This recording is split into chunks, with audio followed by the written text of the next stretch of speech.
առույց, որից հետո արդեն Լուսինեն խոսի եւ ես ուզում եմ առիթը օգտագործնելով իմ չգիտեմ ոնց ավելի հիացմունքը արտահայտեմ, թե ինչքան այսպես քաջաբար Լուսինեն այս ամեն ինչին դիմագրավում է եւ կարևոր որոշում է կայացրել նաեւ հրապարակային խոսել եւ ես ուզում եմ որ սա հույս ունեմ սա նաեւ օրինակ կլինի մյուս քաղաքապետարների ընտանիքների անդամների համար, որտեղ այս պատմությունները պետք է հանրության սեփականությունը դառնան, այսքանը։ Շնորհակալություն, պարոն Մելիքյան։ Ես խոսելու եմ ոչ միայն որպես պաշտպան եւ որպես անտիֆեյքի խմբագիր, այլ պարզապես նաեւ որպես լրագրող, իրավաբան եւ քաղաքացի, ինչպես տեսնում եք, ես եւ մեր թիմը անտիֆեյքը հրաժարվել ենք համակերպվել Նարեկի եւ Վազգենի կալանավորման հետ եւ հրաժարվել ենք համակերպվել Հայաստանում խոսքի լրացման փորձի հետ։ Մենք թակում ենք հնարավոր բոլոր արևմտյան կառույցների դռները, միջազգային կառույցների դռները, տորպեդահարում ենք մեր նամակներով, նախորդին 40-ից ավելի նամակներ ենք ուղարկել միջազգային կազմակերպություններին եւ նաեւ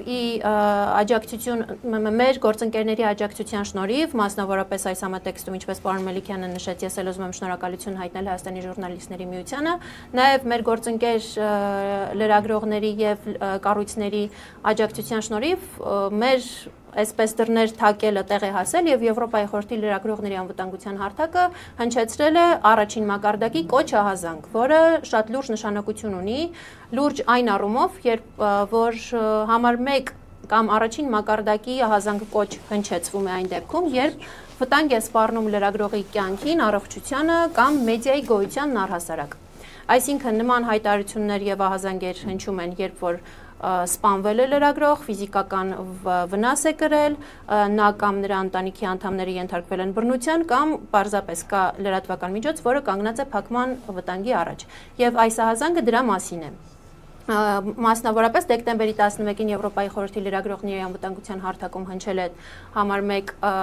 մակարդակի ահազանգ կոչը Նարեկ Սամսոնյանի, Վազգեն Սաղաթելյանի կալանավորման եւ անտիֆեյքի դեմ տեղի ունեցող գործընթացների մասին եւ նրանք դիմել են Հայաստանի իշխանություններին եւ պահանջել պարզաբանումներ հետեւյալի մասին, որ պետք է անհապաղ վերադարձնել անտիֆեյքի արգրավված տեխնիկան, պետք է վերանայել Նարեկ Սամսոնյանի եւ Վազգեն Սաղաթելյանի կալանավորման հիմքերը նրանց ազատ արձակելու նպատակով, պետք է հիմնավորել իրավական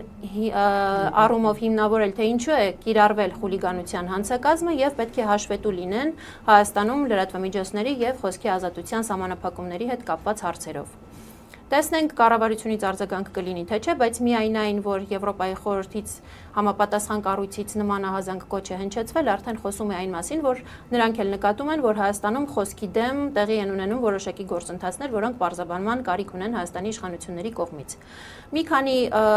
թվեր ձեզ համար հնչեցնեմ, որոնք հիմնավորում են ահազանգ կոչի հնչեցված մակարդակի կարևորությունը նաև մեզ համար։ 2015-ից 2025 թվականների ընթացքում Եվրոպայի խորհրդի լրագրողների համապատասխան կառույցից ընդամենը 23 ահազանգ է հնչեցվել,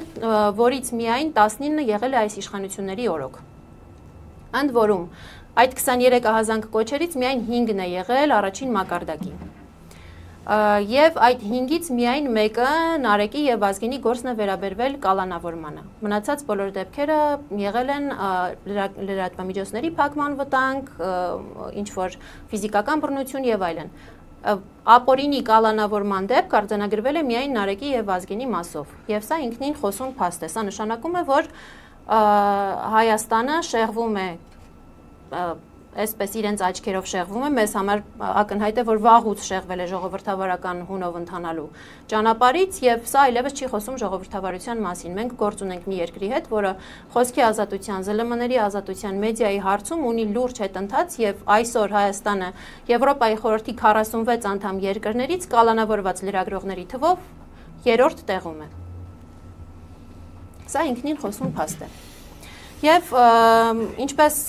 գործընկերներս ներկայացրեցին, իրավական մանրամասների մեջ չեմ ուզում մտնել, միայն մի քանի բառով ուզում եմ ասել, որ այն ինչ որ նոյեմբերի 13-ին տեղի ունեցավ Նարեկ Սամսոնյանի, Վազգեն Սաղաթելյանի եւ անտիֆեյքի դեմ, դա ուղիղ պատժիչ գործողություն է սուր քննադատական քաղաքական խոսք հնչեցնող անձանց եւ մեդիայի նկատմամբ, եւ սա գնահատականի պետք է արժանա, ինչպես միջազգային հանրության կողմից, այնպես էլ մեր գործընկերների կողմից։ Հակառակ պարագայում ամեկ պլյուսի լիցենզիայից զրկելու մասին կոկորտ պատրողի կողմից, այսպես ասած, եթե չլիներ մեր աջակիցների ֆինանսական ներդրումները, մենք փաստացի զրկվելու էինք մեր գործունեությունը ծավալելու հնարավորությունից, որտեղ այստեղից արգրավել էին ամեն ինչ։ Եթե չլիներ աջակիցների բանակ, ովքեր որ ներդրում արեցին եւ մեզ կարճ ժամանակում նվիրեցին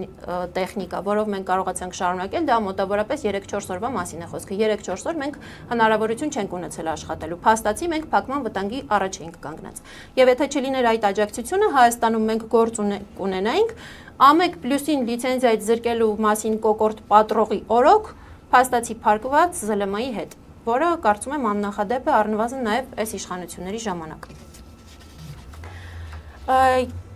Մեղադրանքի աբսուրդի մասին գործընկերներս խոսեցին, չեմ ուզում կրկնվել, միայն ուզում եմ շեշտել, որ առնվազն Նարեկ Սամսոնյանի մասով հետույք բառի համար առաջադրվել է մեղադրանք, կիրառվել է կալանք, որը եւս աննախադեպ է, եւ սա խոսում է մի բանի մասին, որ Հայաստանի Հանրապետության ազգային ժողովի ամբիոնից իշխանության ներկայացուցիչների կողմից այդքան հնչող հայհոյանքներին, լկտի բառապաշարին, բոլորը դուք առնչվել եք այդ բառապաշարի հետ, լուսաբանել եք, կրկնվել չեմ էլ պատրաստվում, չեմ էլ ցանկանում։ Բայց մի կողմից մենք ունենք իշխանություն, ովքեր ամենաբարձր հարթակներն, ամբիոններն օգտագործում են այդպիսի լեքսիկոնով խոսելու համար, մյուս կողմից ոդքասթում, որի նախաբանում ծանոթվում են մարդիկ, որ այստեղ հնարավոր է ոչ նորմատիվային լեքսիկոն եւ հնչում է հետույք բառը, կալանավորվում է ոդքասթի վարողը։ Եվ ինչի համար է ըստ մեզ այս ամենը կատարվում։ Սա այս գործը միայն Նարեկի եւ Վազգենի մասին չէ։ Սա ուղերձ է բոլոր լրագրողներին, բոլոր խմբագիրներին, բոլոր քննադատող քաղաքացիներին, որ երկար մտածեք քննադատելուց առաջ, որովհետեւ դուք եւս կարող եք լռեցվել, կարող եք ընդհուպ մինչեւ կալանավորվել։ Վերջում այս ամենի մեջ կա նաեւ մարդկային կտոր, ինչի մասին նաեւ պարոն Մելիքյանը խոսեց։ Արչևում նոր տարի է եւ Հայաստանի բանտերում կան կալանավորված քաղբանտարկյալներ, այդ թվում մեր կայքի հիմնադիր Նարեկը Սամսոնյան, Իմնեմնի ոդքասթի վարող եւ համավարող Վազգենը Սաղաթելյան, ովքեր բանտում են ոչ թե բռնություն գործադրելու, ոչ թե մարդ սպանելու, ոչ թե սպառնալիքներ հնչեցնելու, այլ սուր քաղաքական քննադատության ենթարկելու համար։ Սա նաև պետք է դիտարկել այդ մարդկանց ընտանիքների տեսանկյունից, ովքեր որ հնարավոր է, որ նոր տարուն անցկացնեն բանտում միայն խոսք հնչեցնելու համար։ Այսքանը շնորհակալ եմ եւ խոսքը փոխանցեմ